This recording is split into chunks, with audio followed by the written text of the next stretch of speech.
Welcome to another episode of AXIOM TV. I'm your host, Jason B. Sareev. I hope everyone's having a pleasant day. This is another installment.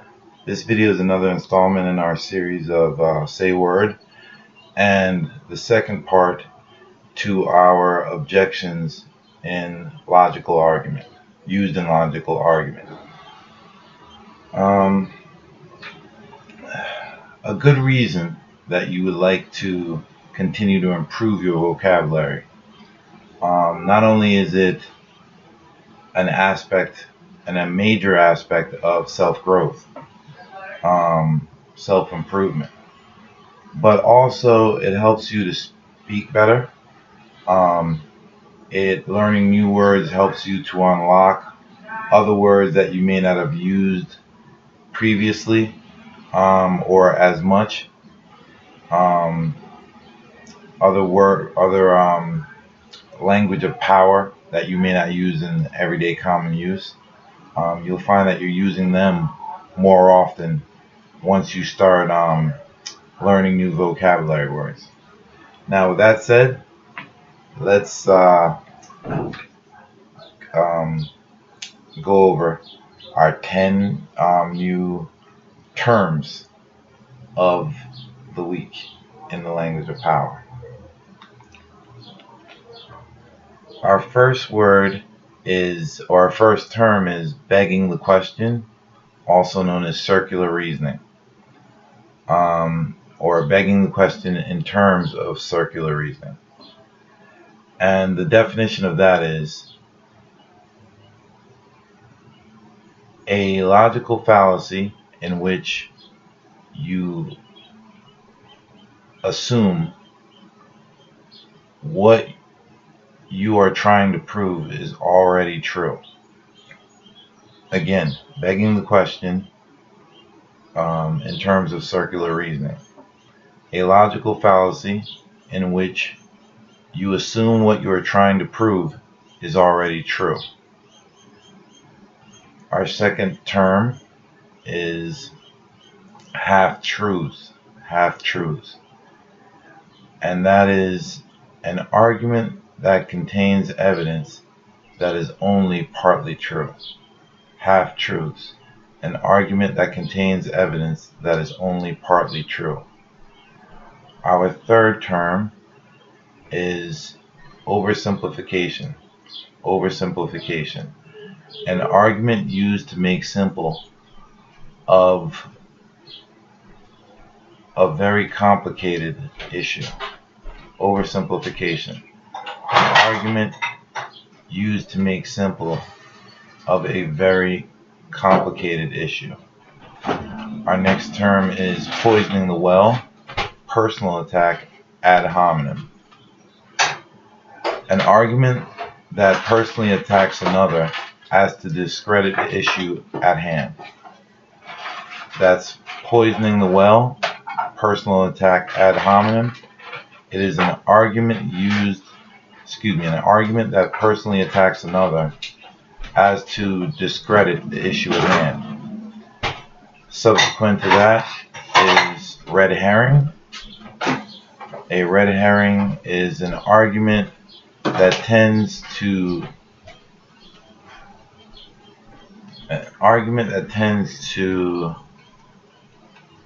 sidetrack everyone involved.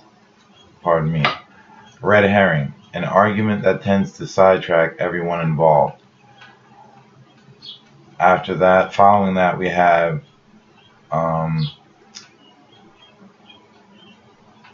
shifting the meaning of a term. And that is an argument that uses the meaning of words or sentences in two different senses. Shifting the meaning of a term is an argument that uses the meaning of words or sentences in two different senses. The term following that is slippery slope, and a slippery slope is the assumption that if one thing is allowed, it will only be the first in a downward spiral of events. Slippery slope, the assumption that if one thing is allowed, it will only be the first in a downward spiral of events. And our next term following that is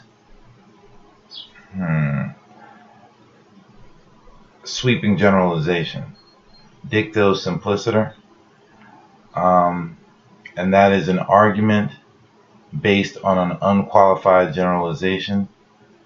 That sweeping generalization, dicto simpliciter, an argument based on an unqualified generalization.